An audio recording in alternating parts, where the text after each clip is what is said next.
साथ बदलते भारत की शान।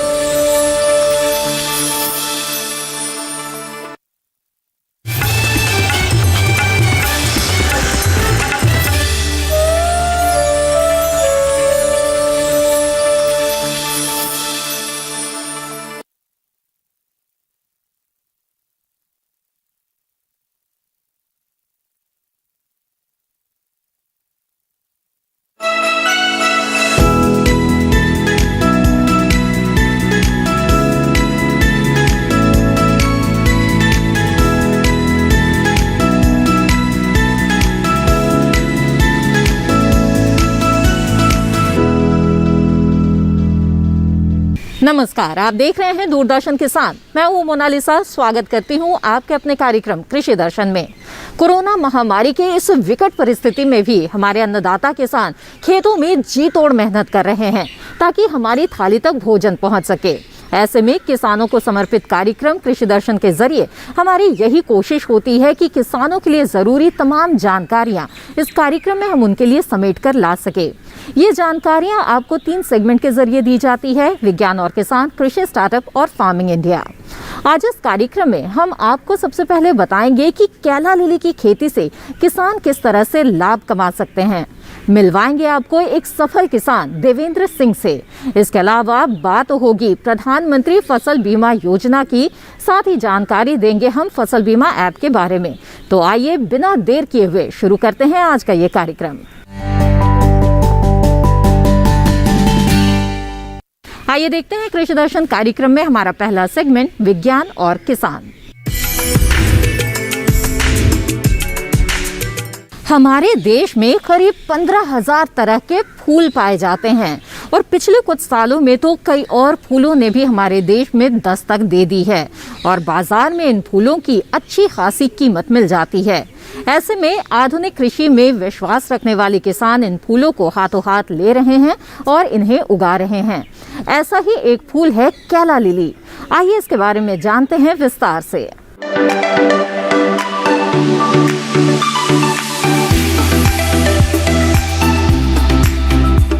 केला लिली बेहद खूबसूरत और गमलों में उगाया जाने वाला फूल है। अभी हमारे देश में इसकी बहुत कम खेती होती है। आंध्र प्रदेश, हिमाचल, अरुणाचल प्रदेश और महाराष्ट्र में इसकी व्यावसायिक खेती हो रही है, लेकिन जिस तरह से इसकी मांग बढ़ रही है उसे देखकर लगता है कि जल्द ही दूसरे राज्यों में भी इसकी खेती शुरू हो जाएगी। इसे पॉली हाउस में 3 चरणों में उगाया जाता है। पहले नर्सरी तैयार करनी होगी।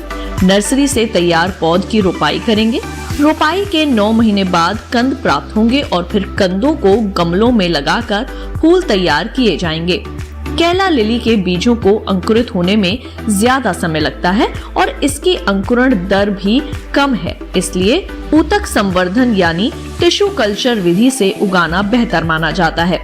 ऊतक संवर्धन विधि से फूलों की जीवन अवधि लंबी होती है और एक ही तरह के फूल हासिल होते हैं। केला लिली को पॉली हाउस के अंदर आधुनिक ट्रे में लगाते हैं। ट्रे में सबसे पहले कोकोपीट, भूसा, केचुआ खाद और कोयले की राख से तैयार मिट्टी रखते हैं। इस मिश्रण को मीडिया भी कहते हैं। 10 किलो मिश्रण में 2.5 किलो कोकोपीट, 2.5 किलो भूसा, 2.5 किलो केचुआ खाद और 5 किलो कोयले की राख होती है। पौधे को इस मिश्रण में 9 माह तक विकसित होने के लिए छोड़ दिया जाता है। इन पौधों का रोपण फूल के लिए नहीं बल्कि अच्छी गुणवत्ता वाले कंद प्राप्त करने के लिए किया गया है।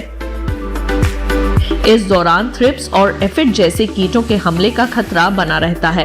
ट्राइकोडर्मा की मदद से कीटों की पहचान कर लेते हैं और जरूरी दवा से कीटों को नष्ट कर दिया जाता है। इस बीच सूखे और पीले पत्तों की छटाई भी करते हैं और टपक पद्धति से रोजाना सिंचाई करते रहें।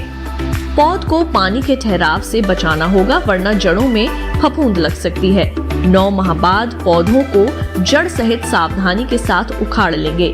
आप देख रहे हैं कि जड़ में गोल कंद निकल आए हैं। इन्हीं कंदों को किसान अपने खेतों में लगाएंगे और केला लिली के फूल प्राप्त करेंगे। इन कंदों को नर्सरी विक्रेता वातानुकूलित कक्ष में 5 दिन तक रखेंगे और फिर किसानों को बेचेंगे। केला लिली की खेती आधुनिक उपकरणों वाले पॉली हाउस में होती है। कंद को वातानुकूलित कक्ष में निकालकर गमलों में लगाएंगे। गमलों में पहले मीडिया भरेंगे जो कोकोपीट और सूक्ष्म पोषक तत्वों का मिश्रण होगा। गमलों को ऊपर से 5 सेंटीमीटर खाली रखना है और इस तरह कंदों को गमलों में लगाएंगे, फिर मीडिया से पूरा भर देंगे।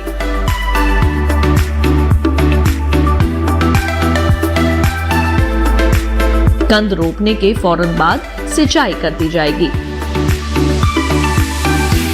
कंद रोपाई के 12 दिनों बाद जब हल्की पौध दिखने लगे तो तापमान 25 से 30 डिग्री के बीच निश्चित कर दें। पॉलीहाउस के अंदर बढ़े तापमान को नियंत्रित करने के लिए आधुनिक पंखों का इस्तेमाल कर लें। ध्यान रहे कि पॉलीहाउस के अंदर हवा की नमी की मात्रा 60 से 70% रहनी चाहिए। मिट्टी में नमी बनाए रखें और रोजाना सिंचाई करें। सर्दी के मौसम में सिंचाई की जरूरत कम होगी। केला लिली में कभी भी कीटों का हमला हो सकता है, इसलिए हर 15 दिन पर कीटनाशक छिड़कते रहें। चूंकि ये खाद्य फसल नहीं है, इसलिए रासायनिक कीटनाशक डाल सकते हैं। बीच बीच में सूखे पत्तों को निकालते रहें। पौधों में नमी और पोषक तत्वों की मात्रा को लगातार बनाए रखें। 45 दिन में नन्ही कलियां निकलेंगी और बस इन्हीं को तोड़कर बेचना है। गमलों की पैकिंग बहुत महत्वपूर्ण है। इन्हें छेदों वाली थैली में रखेंगे और जड़ के पास रबर बैंड लगा देंगे। अब नालीदार गत्तों से बनाए डब्बों में गमले रखेंगे। पैकिंग के लिए 2 तरह के डब्बे चाहिए। छोटे डब्बों में 3-3 गमले लगाएंगे और बड़े डब्बे में 2 छोटे। इस तरह हर बड़े डब्बे में 6 गमले आएंगे। अब ये फूल तैयार हैं ग्राहक तक पहुंचने के लिए। एक गमले की कीमत 300 रुपए होगी, जबकि कुल लागत 125 से 150 रुपए आती है। इस तरह केला लिली काफी कमाई वाला फूल है। इसका इस्तेमाल समारोह की शोभा बढ़ाने में होता है। दूसरी ओर समारोह में गुलदस्तों की जगह अब गमले सहित फूल भेंट किए जाने लग गए हैं। इसलिए केला लिली की मांग आगे आने वाले समय में और बढ़ सकती है। वैसे भी गमले वाले फूल गुलदस्तों से कहीं ज्यादा देर तक तरोताजा रहते हैं। हमारे देश में फूलों के कारोबार का भविष्य बहुत उज्जवल है। सरकार भी फूलों की खेती को बढ़ावा देने की कोशिश कर रही है। किसानों के लिए इसमें बहुत ज्यादा आय की संभावना है। केला लिली उगाकर भी किसान अच्छी आमदनी पा सकते हैं।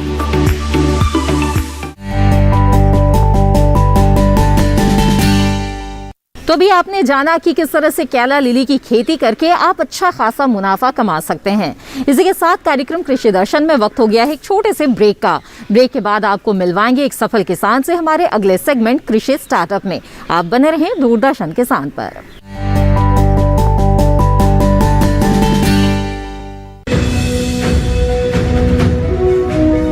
भारत सरकार का हर प्रयास किसानों को दे रहा है एक नई आस। देश के किसानों की खुशहाली और उन्हें आत्मनिर्भर बनाने के लिए भारत सरकार समर्पित है। प्रधानमंत्री श्री नरेंद्र मोदी जी के नेतृत्व में कृषि क्षेत्र में किए गए निरंतर प्रयासों के फलस्वरूप देश खाद्यान्न व बागवानी के क्षेत्र में आत्मनिर्भर हो चुका है और देश में दलहन का उत्पादन भी बढ़ा है। इसी तरह भारत सरकार ने खाद्य तेलों के उत्पादन को बढ़ाने के भी अनेक प्रयास किए हैं। इसी क्रम को आगे बढ़ाते हुए माननीय प्रधानमंत्री श्री नरेंद्र मोदी जी के नेतृत्व में भारत सरकार ने दूरदर्शी निर्णय लेते हुए राष्ट्रीय खाद्य तेल मिशन ऑयल पाम की शुरुआत की है। इस मिशन से देश भर के किसानों को बहुत लाभ मिलेगा। कृषि के पूंजी निवेश में वृद्धि होगी, खाद्य तेल आयात पर देश की निर्भरता कम होगी और रोजगार के नए अवसर पैदा होंगे। खाने के तेल में आत्मनिर्भरता के लिए अब राष्ट्रीय खाद्य तेल मिशन ऑयल पाम का संकल्प लिया गया है। इससे किसानों को तो सीधा लाभ होगा ही, गरीब और मध्यम वर्ग के परिवारों को सस्ता और अच्छी क्वालिटी का तेल भी मिलेगा।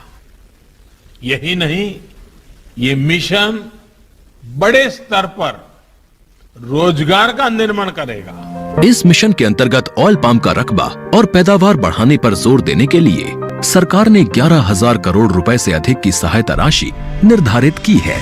मिशन के तहत सरकार ने ऑयल पाम की खेती के लिए रोपण आदि की सहायता में बढ़ोतरी करते हुए पहले मिलने वाले 12,000 रुपए प्रति हेक्टेयर को बढ़ाकर 29,000 रुपए प्रति हेक्टेयर तक कर दिया है। ऑयल पाम के पुराने बागों के पुनरुद्धार के लिए 250 रुपए प्रति पौधा के हिसाब से विशेष सहायता दी जा रही है। पौधारोपण सामग्री की कमी दूर करने, और बीजों की पैदावार करने वाले बागों को भी सहायता दी जाएगी। इसके तहत 15 हेक्टेयर ऑयल पाम उद्यान के लिए 80 लाख रुपए तक की सहायता राशि दी जाएगी। इसके अलावा नर्सरी विकास के लिए 40 लाख रुपए तक तय किए गए हैं। पूर्वोत्तर और अंडमान राज्यों के लिए विशेष सहायता का भी प्रावधान है। ऑयल पाम के किसान ताजे फलों के गुच्छे यानी FFB का उत्पादन करते हैं, जिनकी वर्तमान में कीमतें अंतर्राष्ट्रीय मूल्यों में उतार चढ़ाव के आधार पर तय होती हैं। पहली बार केंद्र सरकार ताजे फलों के गुच्छे की कीमत के लिए किसानों को आश्वासन दे रही है। ये व्यवहार्यता मूल्य यानी VP कहलाएगा, यानी किसानों को कोई घाटा नहीं होने दिया जाएगा। व्यवहार्यता मूल्य VP तय करने की शुरुआत 1 नवंबर से होगी और अगले वर्ष 31 अक्टूबर तक जारी रहेगी। इसे ऑयल पाम वर्ष कहा जाएगा। इस योजना के तहत वर्ष 2025-26 तक ऑयल पाम का रकबा 6.5 लाख हेक्टेयर सृजित करने और कच्चे ऑयल पाम की पैदावार वर्ष 2025-26 तक 11.20 लाख टन पहुंचाने का लक्ष्य निर्धारित किया गया है। सरकार के इस महत्वपूर्ण निर्णय से देश में ऑयल पाम की खेती करने वाले किसानों में विश्वास पैदा होगा और वे खेती का रकबा बढ़ाएंगे। इस तरह पाम ऑयल का उत्पादन भी बढ़ेगा, जिससे किसानों की आय बढ़ेगी और ग्रामीण अर्थव्यवस्था भी सुदृढ़ होगी।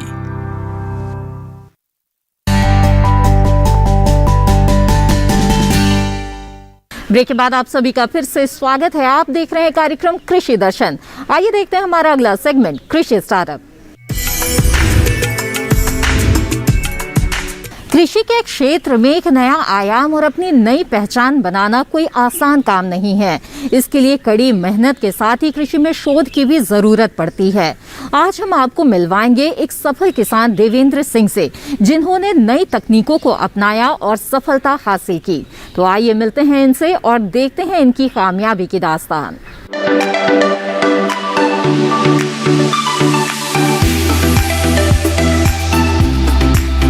देवेंद्र सिंह पंजाब लुधियाना के एक छोटे से गांव मुस्कबात के रहने वाले एक सफल किसान हैं। इनका बचपन खेतों के बीच बीता है और इसी गांव से इन्होंने अपनी प्रारंभिक पढ़ाई की है। पढ़ाई के साथ साथ इनके अंदर का किसान बड़ा होता रहा और ये सपना देखता रहा कि खेती में कुछ नया किया जाए, जिससे अपनी आर्थिक स्थिति में सुधार हो सके और गांव के किसानों के लिए प्रगति का द्वार खुले। इनके परिवार के पास खेती करने योग्य भूमि कम थी। ऐसे में वे खेत लीज पर लेकर खेती करते थे।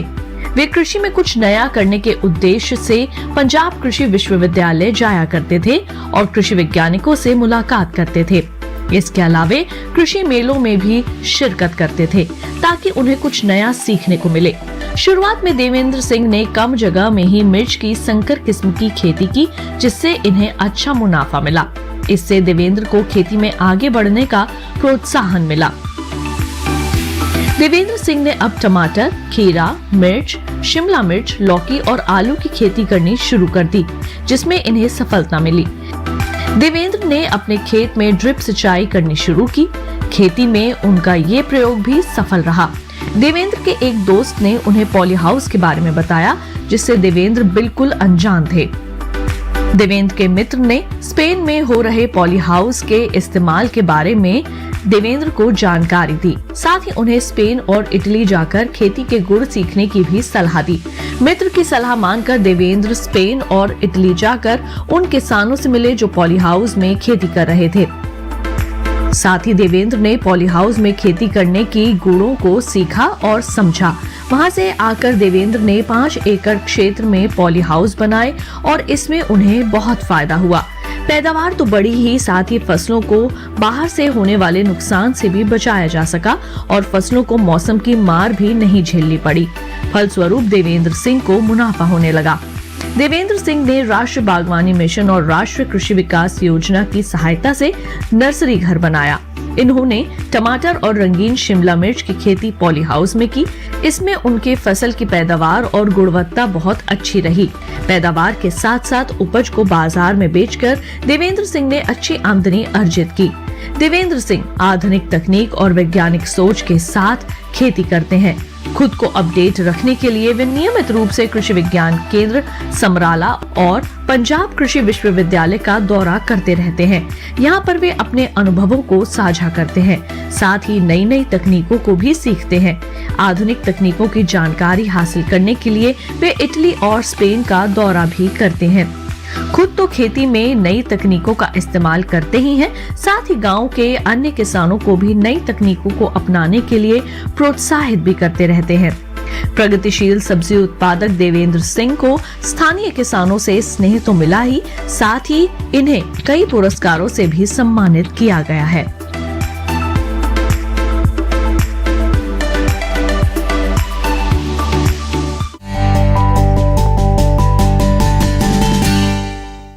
इसी के साथ कार्यक्रम कृषि दर्शन में वक्त हो गया है एक और छोटे से ब्रेक का।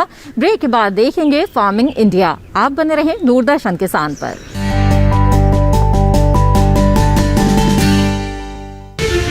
अन्नदाता किसानों की खुशहाली और उनकी आय में बढ़ोतरी के लिए भारत सरकार लगातार प्रयासरत है।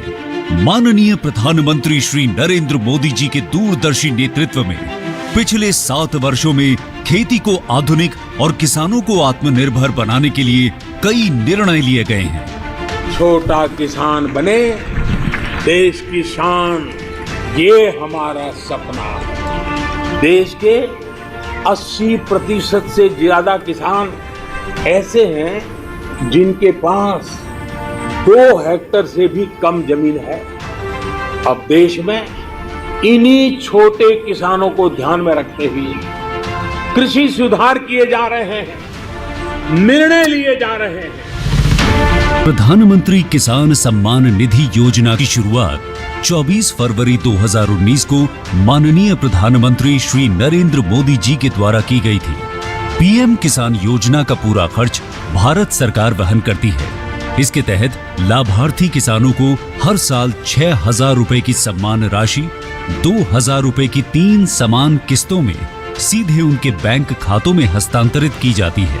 अब तक 11 करोड़ से भी अधिक लाभार्थी किसानों के बैंक खातों में 1,58,000 करोड़ रुपए से अधिक की राशि सीधे ट्रांसफर की जा चुकी है। किस्तों की जानकारी किसानों को एसएमएस के माध्यम से दी जाती है। இப்போ நேரா நாங்க வந்து பேங்க்குக்கு ஆக்சுவல் போகும்போது அந்த பணத்தை நாங்க வித்ரா பண்ணிட்டு வந்து நாங்க விவசாயம் பண்ணிக்கிறோம்। इस मदद से बुआई के पहले अब किसानों को बीज, खाद, कीटनाशक और कृषि संबंधी अन्य जरूरतों के लिए साहूकारों के आगे हाथ नहीं फैलाना पड़ता। અને એના લીધે મારે કોઈ જોડે કે સગા સંબંધી કે મિત્રો જોડે મારે ઉછીના પૈસા લેવાની જરૂર પડતી નથી અને એનાથી હું સારી એવી खेती કરી શકું છું। इस योजना से मिले लाभ तथा आवेदन की स्थिति देखने के लिए पीएम किसान पोर्टल लॉन्च किया गया है। इस पोर्टल के माध्यम से पात्र किसान अपना पंजीकरण स्वयं करने के साथ साथ अब तक मिले लाभ और अपने आवेदन की स्थिति फार्मर्स कॉर्नर से देख सकते हैं। इस योजना का लाभ पात्र किसानों को ही मिल सके, इसके लिए इस प्रक्रिया को फूल प्रूफ बनाते हुए इसे आधार और इनकम टैक्स वेरिफिकेशन के साथ साथ फिजिकल वेरिफिकेशन से भी जोड़ा गया है। इसके अलावा किसानों की सुविधाओं और जानकारी के लिए पीएम किसान मोबाइल ऐप भी विकसित किया गया है। पीएम किसान सम्मान निधि योजना का लाभ देश के सभी राज्यों और केंद्र शासित प्रदेशों के किसानों को मिल रहा है। इसे हासिल करके हमारा किसान सबल और आत्मनिर्भर हो रहा है। इस स्कीम ने हमारा भारत सरकार ने हमारा किसान के लिए बहुत बड़ा सम्मान दिया है। इसीलिए हम भारत सरकार को, प्रधानमंत्री नरेंद्र मोदी जी को हम बहुत बहुत धन्यवाद देती हूँ। आत्मनिर्भर भारत की पहचान प्रगतिशील और समर्थ किसान।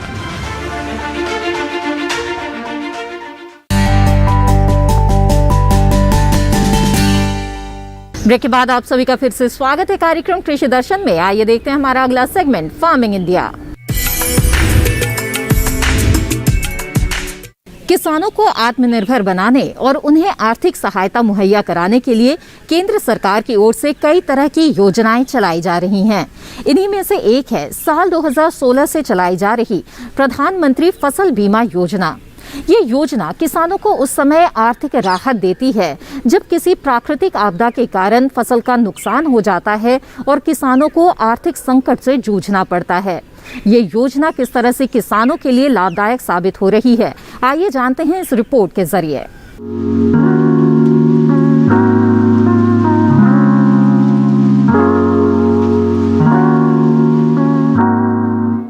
प्रधानमंत्री फसल बीमा योजना के तहत प्राकृतिक आपदा, कीड़े और रोग की वजह से सरकार द्वारा अधिसूचित फसल में से किसी नुकसान की स्थिति में किसानों को फसल बीमा और वित्तीय सहायता देना मुख्य काम है।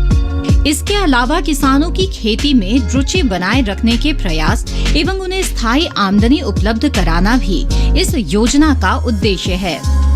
कृषि के क्षेत्र में दिनों दिन हो रहे बदलाव और नई आधुनिक पद्धतियों को अपनाने के लिए प्रोत्साहित करना भी इस योजना का एक उद्देश्य है। इस योजना के अंतर्गत प्राकृतिक आपदाओं के कारण खराब हुई फसल के मामले में बीमा प्रीमियम बहुत कम रखा गया है। किसानों को खरीफ की फसल के लिए 2% प्रीमियम और रबी की फसल के लिए 1.5% प्रीमियम का भुगतान करना पड़ता है। इस योजना का लाभ उठाने के लिए कुछ किसान कुछ विशेष बातों का ख्याल रखें, जैसे फसल की बुआई के 10 दिनों के अंदर प्रधानमंत्री फसल बीमा योजना का फॉर्म भरना जरूरी होता है। फसल काटने से 14 दिनों के बीच अगर आपकी फसल को प्राकृतिक आपदा के कारण नुकसान होता है, तब भी आप बीमा योजना का लाभ उठा सकते हैं। बीमा की रकम का लाभ तभी मिलेगा जब आपकी फसल किसी प्राकृतिक आपदा की वजह से ही खराब हुई हो। किसान प्रधानमंत्री फसल बीमा योजना के लिए ऑफलाइन और ऑनलाइन दोनों तरीके से फॉर्म भर सकते हैं। अधिक जानकारी के लिए किसान नजदीकी बैंक की शाखा में जाकर फसल बीमा योजना का फॉर्म भर सकते हैं और इस योजना का लाभ उठा सकते हैं। किसानों के हित के लिए केंद्र सरकार द्वारा नित नए नियम और योजनाएं बनाई जा रही है। ऐसे में साल 2016 में प्रधानमंत्री फसल बीमा योजना भी सरकार द्वारा चलाई जाने वाली योजना है, जिससे किसानों की सहूलियत और बेहतर विकास होने में मदद मिल सके। बीते सालों में इस योजना का लाभ उठाकर किसानों ने और भी मजबूती के साथ कृषि में अपना योगदान देकर सफलता हासिल की है। इस योजना का उपयोग कर भारत के लगभग हर प्रदेश के किसान काफी हद तक लाभान्वित हुए हैं। साथ ही साथ अपनी आय दुगनी करने में भी इन्हें इस योजना के जरिए मदद मिली है। तो अभी आपने प्रधानमंत्री फसल बीमा योजना के बारे में जाना। इस योजना के कई पहलू हैं और इन्हीं में से एक है एक मोबाइल ऐप, जिसके जरिए भी आप इस योजना के बारे में कई जानकारियां हासिल कर सकते हैं। तो आइए आज जानते हैं फसल बीमा मोबाइल ऐप के बारे में। फसल बीमा मोबाइल ऐप किसानों, राज्यों, बीमा कंपनियों और बैंकों सहित सभी हितधारकों के लिए उपयोगी है। कृषि विभाग, सहकारिता और किसान कल्याण द्वारा किसानों के हित में लॉन्च किया गया है। प्रधानमंत्री फसल बीमा योजना और मौसम आधारित फसल बीमा योजना दोनों बीमा योजनाओं को कवर किया गया। बीमित किसानों को बीमा की किस्त और उसकी कट ऑफ डेट की जानकारी प्रदान करता है। बीमित किसान फसल खराब होने की शिकायत 72 घंटों में फसल बीमा ऐप पर दे सकते हैं।